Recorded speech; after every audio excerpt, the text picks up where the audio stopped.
इस वीडियो में हम एक छोटा सा कॉन्सेप्ट डिस्कस करेंगे जो थोड़ा सा कंफ्यूजिंग होता है। एक शॉर्ट वीडियो की हेल्प से हम समझाने की कोशिश करेंगे कि फ्रेम ऑफ रेफरेंस क्या होता है और क्या इसकी इंपॉर्टेंस है। तो आइए समझते हैं कि फ्रेम ऑफ रेफरेंस क्या है और देखिए इसकी जरूरत क्या है। जैसा कि हम सभी जानते हैं कि in order to describe the motion of an object we require a reference point with respect to that particular place, that particular object. यानी motion of an object, motion में आता है उसका डिस्प्लेसमेंट है, एक्सेलरेशन है, वेलोसिटी है, etcetera. उसको define करने के लिए या ऑब्जेक्ट रेस्ट में है या मोशन में है, सिंपली डिस्क्राइब करने के लिए हमें क्या चाहिए? रेफरेंस पॉइंट चाहिए, जिसके रिस्पेक्ट में हम बता सकें कि ये ऑब्जेक्ट मोशन में है या रेस्ट में है। तो मोशन और rest position of an object is always relative. तो हमें उसके लिए रेफरेंस पॉइंट चाहिए कि with respect to this object, with respect to that object, our particular given object is in motion और इन रेस्ट पोजीशन। तो यही बात यहां पर लिखी हुई। We know that the motion और rest state of an object is relative.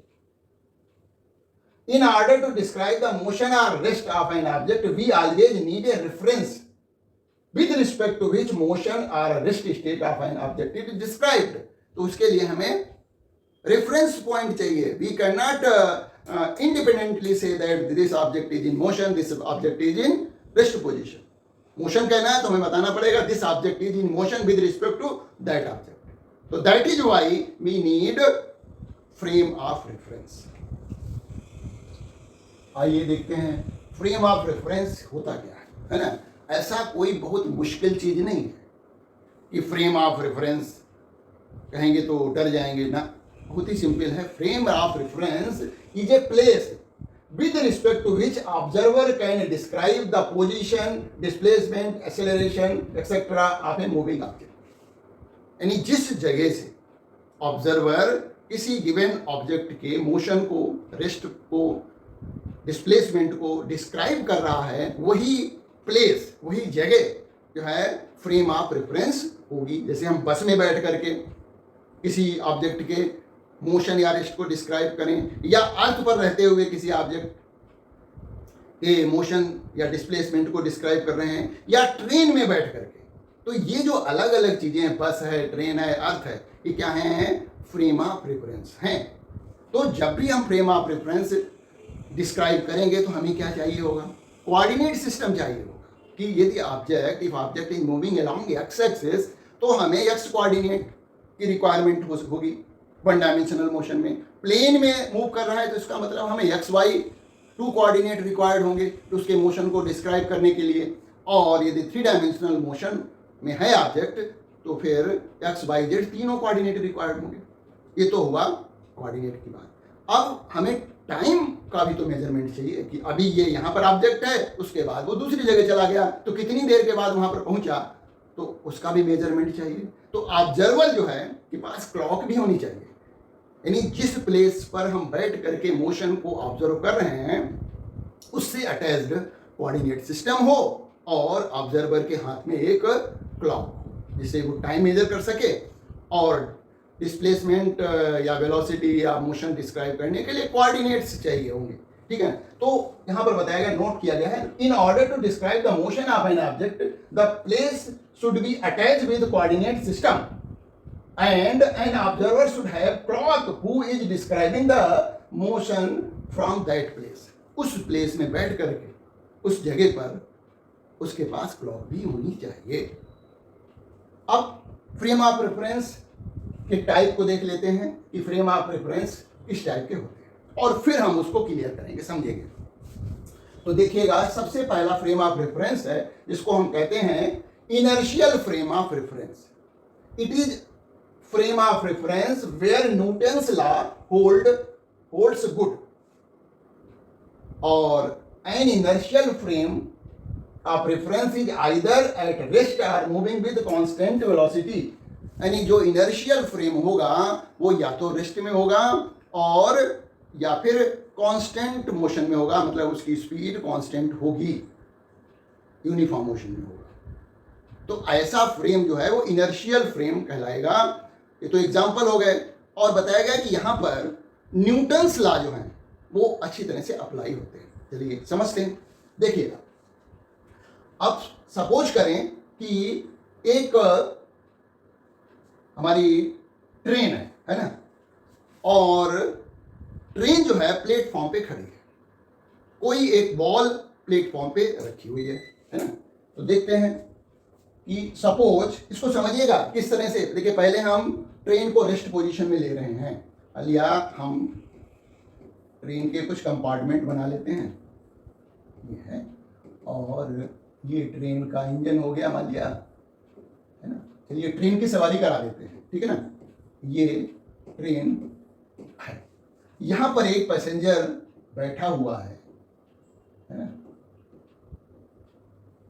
अब ये पैसेंजर, ये प्लेटफॉर्म है सपोज, ये बॉल रखी हुई है, उसको ऑब्जर्व कर रहा है। ये ट्रेन कैसी है? रेस्ट पोजीशन में है, रुकी हुई है। तो जो फ्रेम ऑफ रेफरेंस रेस्ट में होता है वो इनर्शियल फ्रेम होता है, और उसमें न्यूटन्स लॉ जो है अप्लाई कर सकते हैं, और वो मतलब ट्रू हो जाते हैं। कैसे? देखिएगा, न्यूटन्स फर्स्ट लॉ को रिकॉल करिए।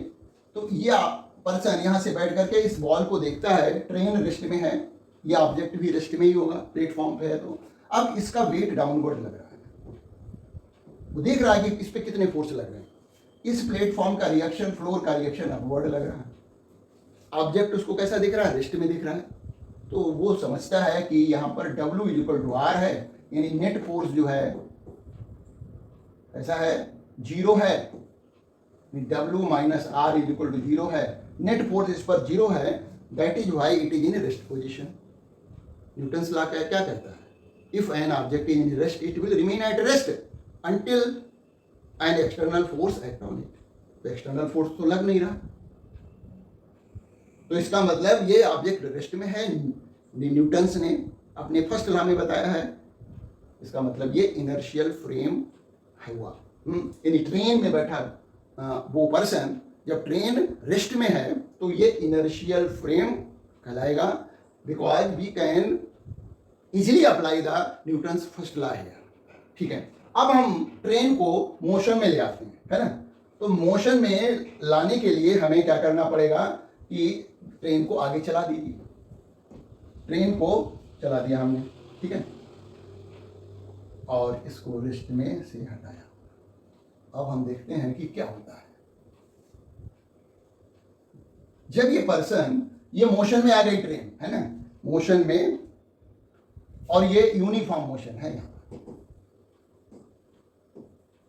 एक कांस्टेंट वेलोसिटी से ये मूव कर रहा है, ठीक है। ट्रेन जो है यूनिफॉर्म मोशन में है, कांस्टेंट स्पीड या कांस्टेंट वेलोसिटी से मूव कर रहा है। ये पर्सन फिर इसको देखता है तो उसे लगता है कि ये ऑब्जेक्ट इधर जा रहा है, और इसकी स्पीड भी कैसी दिख रही है उसको? यूनिफॉर्म दिख रही है, इक्वल इंटरवल में इक्वल डिस्टेंस ट्रेवल कर रहा है, क्योंकि ट्रेन भी तो यूनिफॉर्म मोशन में है। ट्रेन चल रही है लेफ्ट से राइट की तरफ, और ये ऑब्जेक्ट जो कि प्लेटफॉर्म पे है वो जो है राइट टू लेफ्ट जा रहा है। ट्रेन लेफ्ट टू राइट जा रही है, और ये ऑब्जेक्ट उसको दिख रहा है कि यूनिफॉर्म वेलोसिटी से या कहीं यूनिफॉर्म स्पीड से राइट से लेफ्ट की तरफ जा रही है। अब वो फिर से न्यूटन्स लॉ लगाएगा, देखेगा कि हाँ यहाँ पर वैलिड है या नहीं है। तो यहाँ पर वेट उसका डाउनवर्ड लग रहा है, रिएक्शन ऊपर की तरफ लग रहा है, और देख रहा है कि कोई और फोर्स नहीं लग रहे हैं। W = R है, W - R = 0 है, नेट फोर्स 0 है। न्यूटन्स लॉ कहता है कि if an object is in motion, it will continue to move in the same direction with the same velocity until an external force act on it। तो ये motion का case है। वो कह रहा है कि न्यूटन्स का कहना है फर्स्ट लॉ में कि ऑब्जेक्ट यदि मोशन में है तो मोशन में रहेगा। तो जब ट्रेन मूव करने लगी तो ऑब्जर्वर ने इसको ऑब्जर्व किया, उसने पाया कि ऑब्जेक्ट एक यूनिफॉर्म जो है वेलोसिटी से या कहीं स्पीड से मूव करने लगा। उसने न्यूटन्स लॉ अप्लाई किया, देखा कि कौन से फोर्सेज लग रहे हैं, टू फोर्सेज लग रहे हैं, लेकिन जो है कोई एक्सेलरेशन नहीं है, यूनिफॉर्म मोशन है। तो न्यूटन्स लॉ कहता है कि जो है ये कभी कब पॉसिबल है, जब जो है ऑलरेडी ऑब्जेक्ट मोशन में है, तो वो मोशन में ही रहेगा, तब तक रहेगा जब तक कोई एक्सटर्नल फोर्स न लगाया जाए, है ना। एक्सटर्नल फोर्स लगने पर तो एक्सेलरेशन होने लगेगा। तो बॉडी जो है, ये ऑब्जेक्ट जो है यूनिफॉर्म मोशन में है, दिख रहा है उसको, तो न्यूटन्स लॉ भी अप्लाई हो रहा है। इसका मतलब ऐसे फ्रेम ऑफ रेफरेंस जो या तो रेस्ट में हो और in uniform motion, they are said to be inertial frame of reference. अब हम फिर बात करते हैं दूसरे तरह के फ्रेम ऑफ रेफरेंस की, जिसको कहते हैं हम non inertial frame of reference. तो it is a frame of reference where Newton's law will not hold true. और ये कौन से होंगे frame of reference? An accelerated frame of reference is a non inertial frame of reference. कोई भी accelerated frame of reference होगा वो non inertial होगा, क्योंकि वहां पर न्यूटन्स लॉ अप्लाई नहीं किए जा सकेंगे, यानी विशेष करके जो फर्स्ट लॉ है। तो आइए इसको भी समझ लेते हैं कि क्यों नहीं अप्लाई किए जा रहे हैं। देखिएगा, हम जो है उसी एग्जाम्पल को फिर से लेते हैं और समझते हैं कि ये जो ट्रेन अब जा रही है वो एक्सेलरेटेड मोशन में है।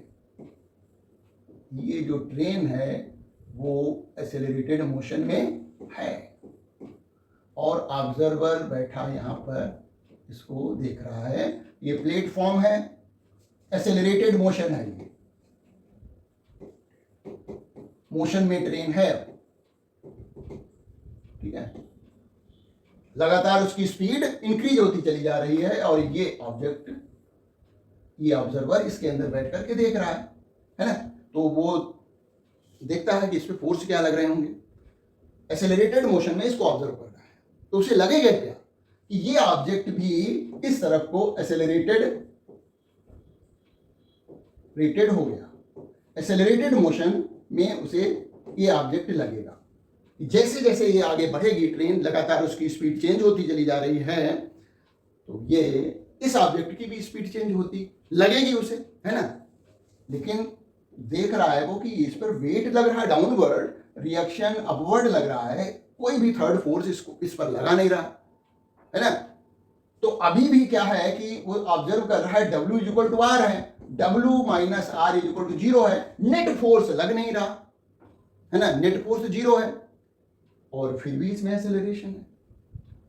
मोशन कैसा है? जब ट्रेन एक्सेलरेटेड है, उसकी वेलोसिटी लगातार इंक्रीज हो रही है, तो ये ऑब्जेक्ट भी उसी के अकॉर्डिंग राइट से लेफ्ट की तरफ इंक्रीजिंग वेलोसिटी से उसे दिखेगा।